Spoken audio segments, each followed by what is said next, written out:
The verdict is in and the sentence is set. Today's celebrity news starts right now.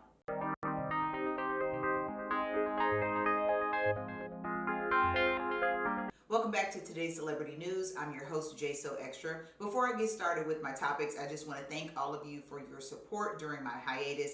I had a death in the family and I got caught up with a lot of work, so I've been unable to make videos and weekly news reports for you guys, but I am back to my old schedule. Things have settled down quite a bit and I'm ready to bring you guys the top stories. Several things have happened in the past 2 weeks, so I'm going to be making multiple videos of the top stories that came across my timeline.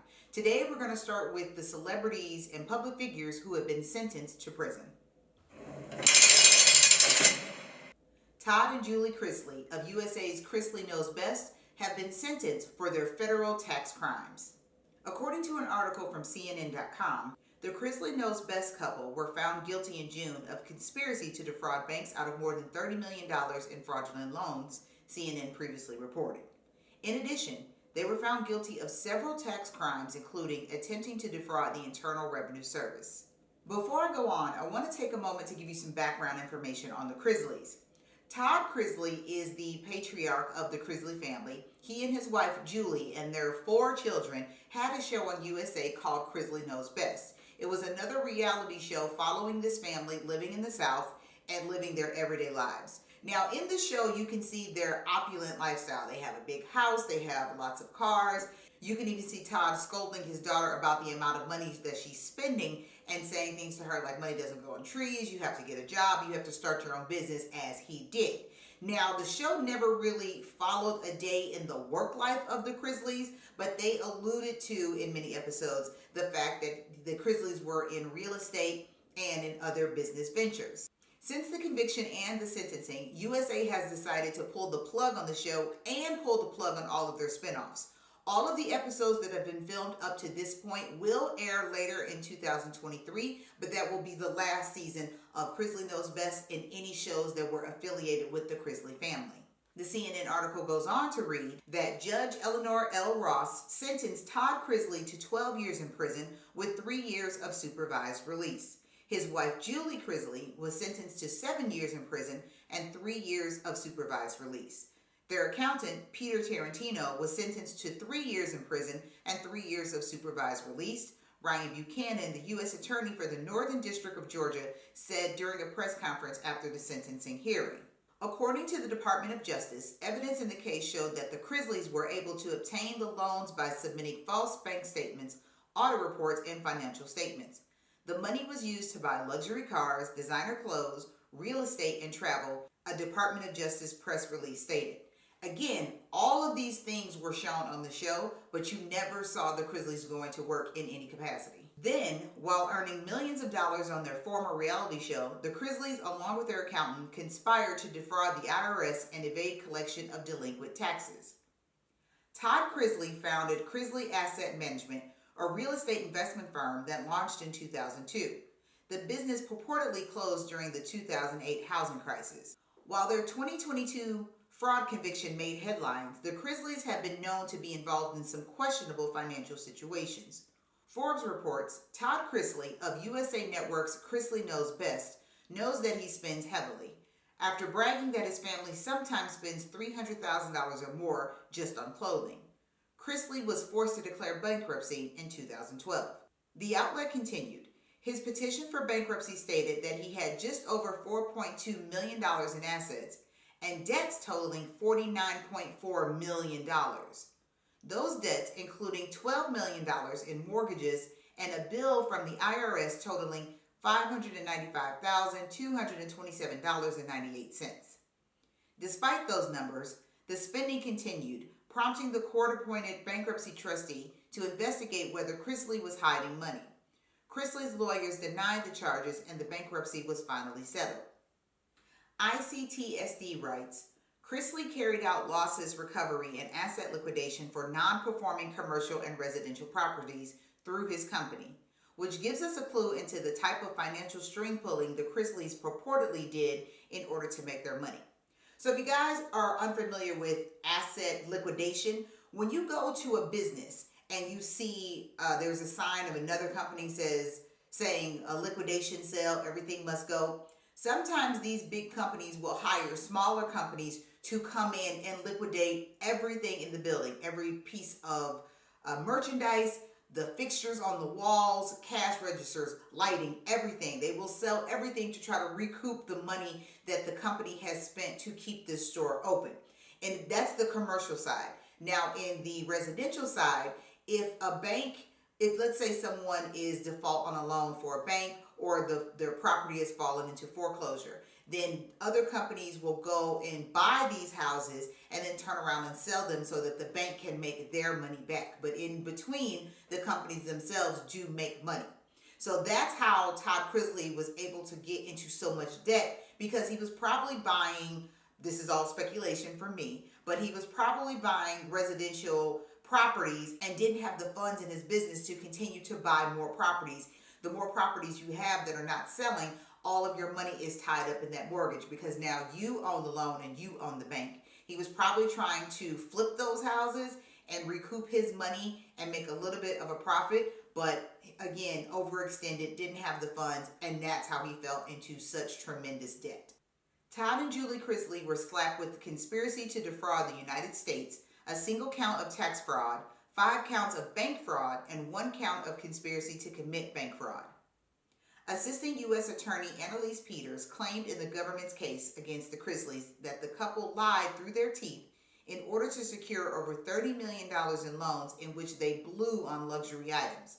Now, this situation with the Chrisleys sounds very much so like the situation with Anna Delphi, who was the heiress that wasn't an heiress, and she was trying to build this luxury art museum installation, but she was robbing Peter to pay Paul. So she would fake documents to try to get loans from these businesses, use those loans and that money to show other banks and other businesses that she had startup capital in order to get a bigger loan and more money. So that sounds like that's what the Chrisleys were doing here. They were taking loans, using that money as collateral or capital to show other banks that they had some money to lose and get bigger loans. But those loans were theoretically supposed to be used to acquire either new houses or pay off the debts for other houses. But instead, they use it to buy luxury items for their family in order to look good on the show. U.S. Attorney Peters went on to say that Chrisley initially made a good amount of money flipping houses, but the couple was spending more than they were making.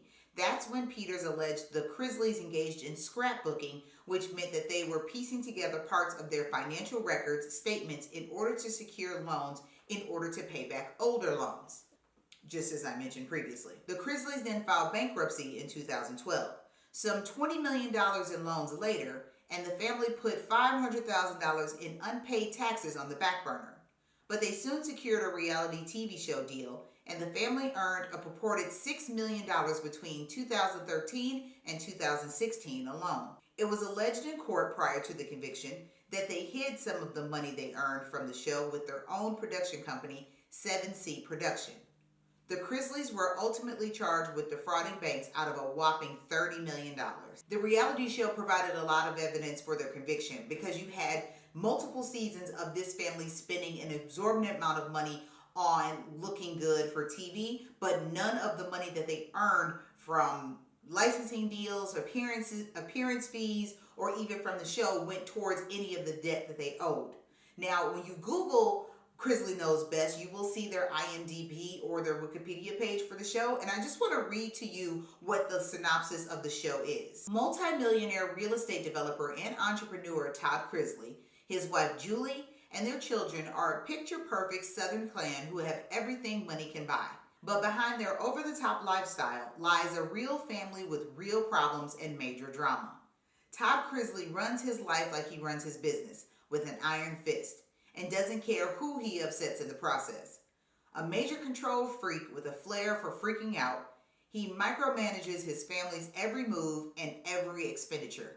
No hair is out of place in the Chrisley home, and no kid is out of line, or so he hopes.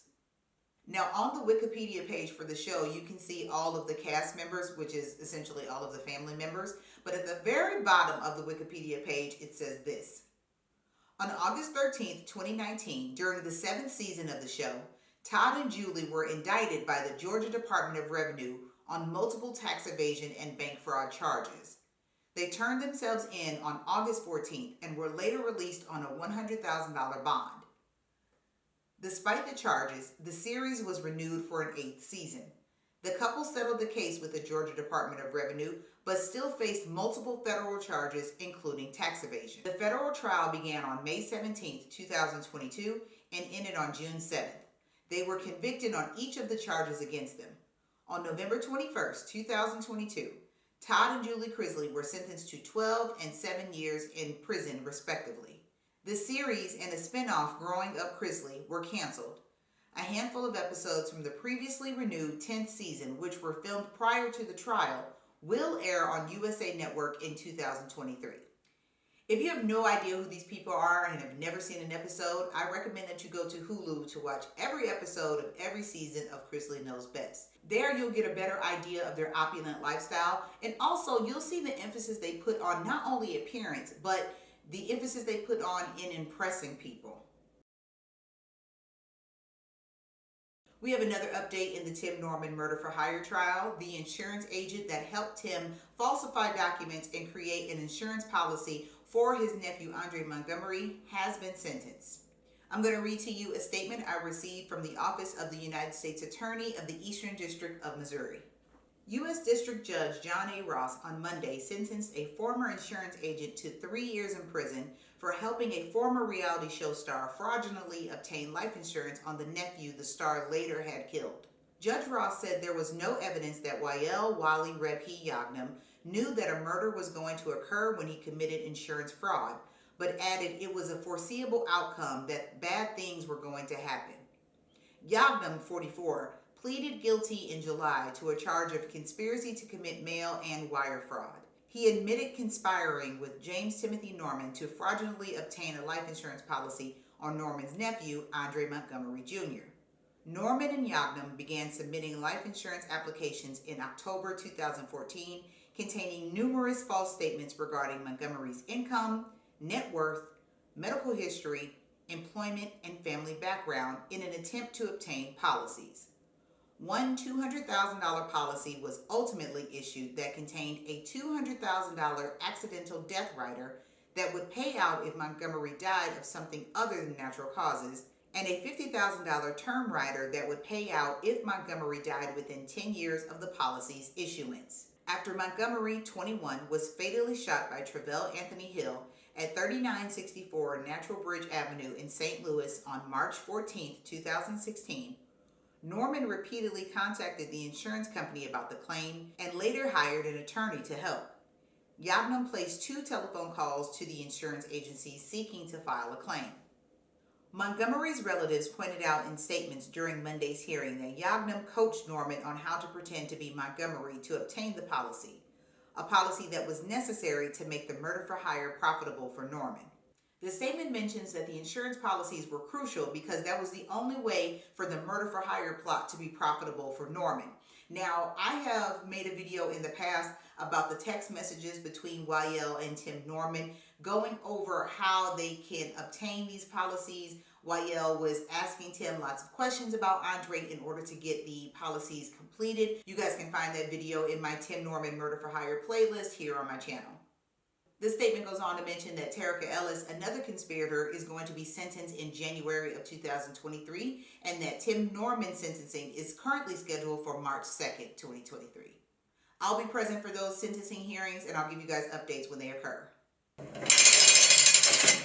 There's a difference between being famous and being infamous, and this next story involves someone who wanted to be both. Theranos founder Elizabeth Holmes was sentenced Friday to more than 11 years in prison for fraud after deceiving investors about the purported efficacy of her company's blood testing technology. She was ordered to surrender on April 27th. You may not have heard of this story, but I have been following it for years. Elizabeth Holmes was a budding entrepreneur who really wanted to change the world. The problem was she didn't have the resources or the knowledge to do that. She created a prototype that was supposed to take a blood drop, a single drop of blood, and be able to test that blood for a myriad of diseases and conditions. From that concept and prototype, she built the company Theranos and moved to Silicon Valley, as many startups do. After starting her company, Elizabeth went on to obtain $9 billion for investors in order to grow her company. But in the meantime, none of the technology she claimed to be creating was working. She signed a contract with Walgreens and was in talks in signing a military contract. This was a huge scandal in Silicon Valley. I was first introduced to Elizabeth Holmes and Theranos during a 2020 special, but I suggest that you guys watch the Hulu scripted version called The Dropout and also listen to the podcast under the same name. It really gives you an insight to how this young lady started at UCLA, how she came up with the idea, and how she was able to finesse investors into investing in the company to build a product that she knew was not working, and how that all ended. Holmes was convicted in January in the U.S. District Court for the Northern District of California. She cried while speaking to the court ahead of her sentencing on Friday. Her defense team argued she should face a maximum sentence of 18 months according to court filings. Instead, she was given 135 months, which amounts to 11 years and 3 months behind bars. The Wall Street Journal first broke the story of how Theranos' blood testing technology was struggling to meet expectations in 2015. Whistleblowers and other witnesses came forward to provide detailed accounts of how Holmes and former operating chief Ramesh Sunny Balwani deceived patients, partners, investors, and employees about the company's progress and the capabilities of its technology. Once valued at $9 billion by private investors, Theranos shut down in 2018. And our final story for today, we move on to a Real Housewife, Jen Shah. Jen Shah pleaded guilty to conspiracy to commit wire fraud in June of 2022 and agreed to a sentencing of 11 to 14 years. The sentencing was originally scheduled for November 28th, but Jen's attorney applied for a postponement so that Jen could spend the holidays with her family.